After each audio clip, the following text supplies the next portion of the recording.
तो sonic, flash और Quicksilver तीनों ही ऐसे कैरेक्टर्स हैं जो कि अपनी अपनी दुनिया के अंदर सबसे फास्ट है। जैसे कि फ्लैश डीसी यूनिवर्स में सबसे तेज है, क्विकसिल्वर मार्वल में सबसे फास्ट है, और अगर बात करें सोनिक की तो वो अपनी दुनिया में सबसे फास्ट है। लेकिन अगर आपको ये जानना है कि सोनिक, फ्लैश और क्विकसिल्वर में से भी सबसे फास्ट कौन है, तो इस बात को जानने के लिए आपको इस वीडियो को पूरा एंड तक देखना होगा, क्योंकि इस वीडियो के अंदर मैं इन्हीं तीनों कैरेक्टर्स को कंपेयर करूंगा और इन तीनों की तेजी देखकर मैं आपको ये बताऊंगा कि आखिरकार इन तीनों में से भी सबसे तेज है तो है कौन। तो इसी बात पे आप सभी जल्दी से वीडियो को लाइक कर दीजिए, और जिन्होंने अभी तक हमारे चैनल को सब्सक्राइब नहीं कर रखा है वो सभी जल्दी से चैनल को भी सब्सक्राइब कर लीजिए, और सब्सक्राइब बटन के बगल के बेल आइकन को भी ऑल पर सेट कर लीजिए, ताकि हमारे चैनल की सारी लेटेस्ट वीडियोस आप सबसे पहले देख सकें। तो फिर चलिए अब जल्दी से इस कमाल की वीडियो को स्टार्ट करते हैं।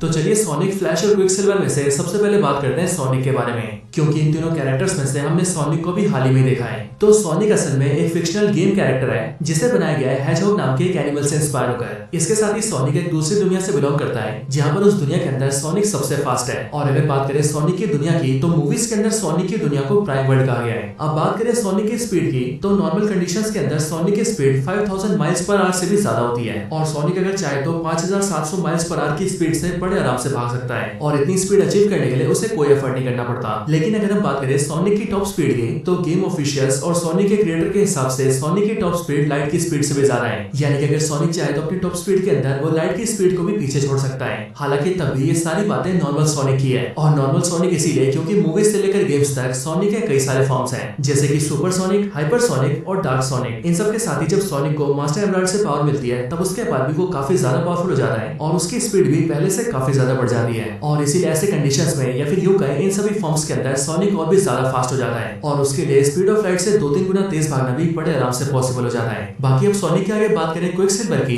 तो क्विकसिल्वर वो कैरेक्टर है जो कि पूरे मार्वल यूनिवर्स में सबसे फास्ट है। यानी कि स्पीड के मामले में पूरे मार्वल यूनिवर्स के अंदर क्विकसिल्वर से तेज कोई भी नहीं है। वैसे अगर मूवीज की बात की जाए तो मूवीज के अंदर अब तक हमें 2 क्विकसिल्वर दिखे हैं, जिनमें से पहला है एमसीयू मूवीज में दिखने वाला क्विकसिल्वर, और दूसरा है एक्स-मैन मूवीज में दिखने वाला क्विकसिल्वर। लेकिन अगर प्रेजेंट टाइम की बात करें तो ये जो एक्स-मैन वाला क्विकसिल्वर है वो भी अब एमसीयू में आ चुका है, और इसीलिए भी मूवीज की तरफ से हम इस एक्स-मैन वाले क्विकसिल्वर की बात करेंगे, क्योंकि जो एवेंजर्स एज ऑफ अल्ट्रॉन वाला क्विकसिल्वर था उसकी स्पीड एक्स-मैन वाले क्विकसिल्वर से काफी कम थी, या फिर यूं कहें उस वाले क्विकसिल्वर की स्पीड को काफी कम करके दिखाया जाता है। और ऐसा इसलिए क्योंकि उसी मूवी के अंदर जब वो क्विकसिल्वर हॉकाई को बचाने आता है, तब वो नॉर्मल बुलेट्स को भी डॉच नहीं कर पाता, और बुलेट्स लगने से उसकी मौत हो जाती है। पर जबकि वहीं अगर हम बात करें एक्स-मैन मूवीज में दिखने वाले क्विकसिल्वर की, तो उसका ये किचन वाला सीन काफी ज्यादा फेमस है, क्योंकि इस वाले सीन के अंदर हम ये देखते हैं कि ये क्विकसिल्वर मैग्नेटो और प्रोफेसर एक्स की तरफ आने वाली बुलेट्स को बड़े आराम से मोड़ देता है। और सिर्फ यही नहीं बल्कि इसके अलावा वो यहाँ पर और भी कई सारे चेंजेस करता है, और मूवी के रन टाइम के हिसाब से क्विकसिल्वर ये सारा काम 90 सेकंड्स के अंदर करता है। लेकिन अगर मूवी के अंदर एक्चुअल स्पीड की बात की जाए तो उस हिसाब से क्विकसिल्वर ये सारा काम 1 सेकंड के भी अंदर कर देता है। और इसीलिए अगर इन सबकी कैलकुलेशन की जाए तो यहाँ पर क्विकसिल्वर ये सारा का सारा काम 0.01 माइक्रो सेकंड्स के अंदर ही कर देता है। हालांकि इस वाले सीन से बढ़कर एक्स-मैन के क्विकसिल्वर का एक और बड़ा फीट है, और ये फीट हमें नजर आया था एक्स-मैन एपोकलिप्स मूवी के अंदर, क्योंकि इसी वाली मूवी के अंदर जब जेवियर स्कूल ब्लास्ट हो रहा होता है, तब उस ब्लास्ट के प्रॉपर्ली होने से पहले क्विकसिल्वर उस स्कूल के सारे बच्चों को बाहर निकाल लेता है। और अगर आप इस सीन पर ध्यान देंगे तो आपको ये पता लगेगा कि इस पूरे सीन में क्विकसिल्वर जो भी करता है वो उस सारे काम को अपने कंफर्ट जोन के अंदर करता है। यानी कि अगर क्विकसिल्वर चाहता तो वो इससे भी ज्यादा तेज मूव कर सकता था। साथ ही साथ वो काफी जगह पर अपने आप को स्लो भी करता है, और कई सारे ऐसे काम भी करता है जो करना बिल्कुल भी जरूरी नहीं था। और इसीलिए अगर देखा जाए तो इस वाले सीन के अंदर क्विकसिल्वर जो भी करता है वो उस पूरे काम को और भी कम टाइम के अंदर कर सकता था। हालांकि अगर हम इस सीन के अंदर क्विकसिल्वर की स्पीड को कैलकुलेट करें तो कैलकुलेशंस के हिसाब से इस वाले सीन के अंदर क्विकसिल्वर की speed 7.3 million miles per hour से भी ज्यादा होती है। और इसकी इसी स्पीड को कैलकुलेट करने के लिए मूवी के मेकर्स ने हमें हिंट दिया था, और वो हिंट ये था कि जब क्विकसिल्वर सभी को बचाने के लिए स्कूल के अंदर जाता है, तब उसी टाइम पर बाहर एक फ्लावर के ऊपर एक बी फ्लाई कर रही होती है,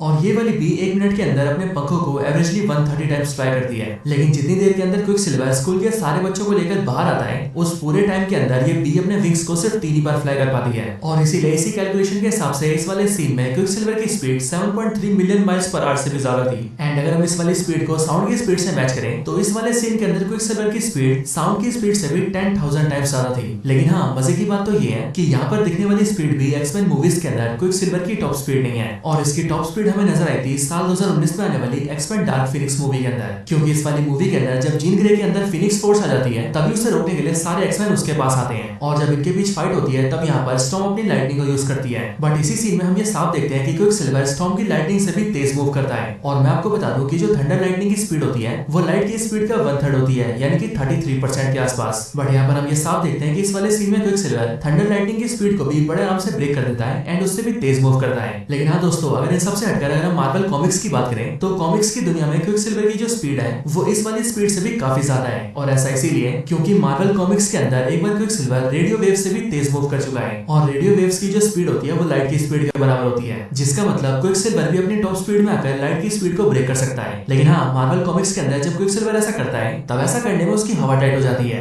या फिर यूं कहें उसकी हालत खराब हो जाती है। लेकिन हाँ दोस्तों, आपको याद हो तो जो सोनिक है वो अपनी टॉप स्पीड में लाइट की स्पीड से 2-3 गुना तेज मूव कर सकता है। और इसीलिए अगर इसी कैलकुलेशन की माने तो जो सोनिक है वो मार्वल के क्विक सिल्वर से भी ज्यादा फास्ट है। लेकिन अब हम इसी सोनिक का कंपैरिजन करने वाले हैं डीसी के फ्लैश से, और फ्लैश के साथ स्पीड का कंपैरिजन सोनिक के लिए भी बहुत हार्ड होने वाला है। फ्लैश की बात करें तो फ्लैश डीसी यूनिवर्स का सबसे तेज कैरेक्टर है। मतलब कि जिस तरह से सोनिक की दुनिया में सोनिक और मार्वल की दुनिया में क्विक सिल्वर सबसे फास्ट है, बिल्कुल उसी तरह से डीसी यूनिवर्स के अंदर सबसे फास्ट है फ्लैश। अगर हम पहले यहाँ पर मूवीज वाले फ्लैश की बात करें तो मूवीज में भी फ्लैश काफी ज्यादा फास्ट है। और इसी का एक प्राइम एग्जांपल हमने देखा था जस्टिस लीग मूवी के अंदर, क्योंकि मूवी के इस वाले फाइट सीन के अंदर जब जस्टिस लीग के मेंबर्स स्टेपनवुल्फ से फाइट करने आते हैं तब उसी टाइम पर वंडर वुमन की जो तलवार है वो टनल में गिर जाती है। लेकिन उसी टाइम पर जो फ्लैश है वो बड़ी आसानी से उसकी तलवार को वंडर वुमन के हाथों में वापस पहुंचा देता है। और ऐसा करने के लिए फ्लैश इस टनल के 3 राउंड्स मारता है और इन 3 राउंड्स को कंप्लीट करने में फ्लैश को यहाँ पर सिर्फ 1 सेकंड का ही टाइम लगता है। इसीलिए अगर कैलकुलेशंस के हिसाब से देखा जाए तो इस वाले सीन के अंदर फ्लैश की जो स्पीड है वो 7 to 8 मैक की थी, यानी कि साउंड की स्पीड से 7 to 8 टाइम्स ज्यादा। बट एक्चुअल में यहाँ पर फ्लैश की जो स्पीड थी वो कॉमिक्स के हिसाब से कुछ भी नहीं थी। और अगर हम डीसी कॉमिक्स में फ्लैश की टॉप स्पीड की बात करें तो वहां पर फ्लैश की टॉप स्पीड 1 ऑटो सेकंड की है। और डीसी कॉमिक्स के अंदर हमें बताया गया है कि एक ऑटो सेकंड को कैलकुलेट करने के लिए 1 सेकंड के अंदर पॉइंट के बाद 17 जीरोस लगाने पड़ते हैं। और ये टाइम इतना कम होता है जिस बारे में हम लोग सोच भी नहीं सकते हैं। और डीसी कॉमिक्स के अंदर फ्लैश ने एक ऑटो सेकंड के अंदर कई सारी गैलेक्सीज के बीच के डिस्टेंस को भी कवर कर लिया था। और उस टाइम पर फ्लैश का ये बोलना था कि वो इससे भी तेज दौड़ सकता है। और इसीलिए दोस्तों फ्लैश की जो स्पीड है उसकी स्पीड के आसपास भी कोई भी नहीं आ सकता है। बाकी रही बात क्विक सिल्वर की तो वो फ्लैश से बहुत पीछे है और कॉमिक्स की एक स्टोरीलाइन के अंदर फ्लैश क्विक सिल्वर को बड़े आराम से हरा भी चुका है। बाकी रही बात सोनिक की तो वो भी फ्लैश की स्पीड के सामने कुछ भी नहीं है। और इसीलिए दोस्तों अगर देखा जाए तो सोनिक और क्विक सिल्वर में से सोनिक ज्यादा फास्ट है एंड सोनिक और फ्लैश में से फ्लैश ज्यादा फास्ट है। और इसीलिए इस पूरी प्रतियोगिता का विजेता बनता है फ्लैश। सो दोस्तों ये थी वीडियो सोनिक, फ्लैश और क्विक सिल्वर की स्पीड के कंपैरिजन के ऊपर। आपको ये वीडियो कैसी लगी ये आप मुझे कमेंट्स के अंदर जरूर बताना। और अगर आपको वीडियो पसंद आई हो तो वीडियो को लाइक करना। बाकी जिन्होंने चैनल को सब्सक्राइब नहीं करा वो जल्दी से चैनल को भी सब्सक्राइब कर लेना और सब्सक्राइब बटन के बगल के बेल आइकन को भी ऑल पर सेट कर लेना ताकि हमारे चैनल पर आने वाली सारी लेटेस्ट वीडियोस को आप सबसे पहले देख सकें। बाकी आपको ऐसी और भी वीडियोस देखनी हो तो उसके लिए आप सब हमारे चैनल को भी चेकआउट करना। मुझे उम्मीद है कि आपको हमारे चैनल की सारी वीडियोस बहुत पसंद आएंगी। तो बस आज की इस वीडियो में इतना ही। इस वीडियो को यहीं पर एंड करते हैं। मैं मिलता हूँ आपसे ऐसी किसी और बेहतरीन वीडियो में। तब तक के लिए गुड बाय।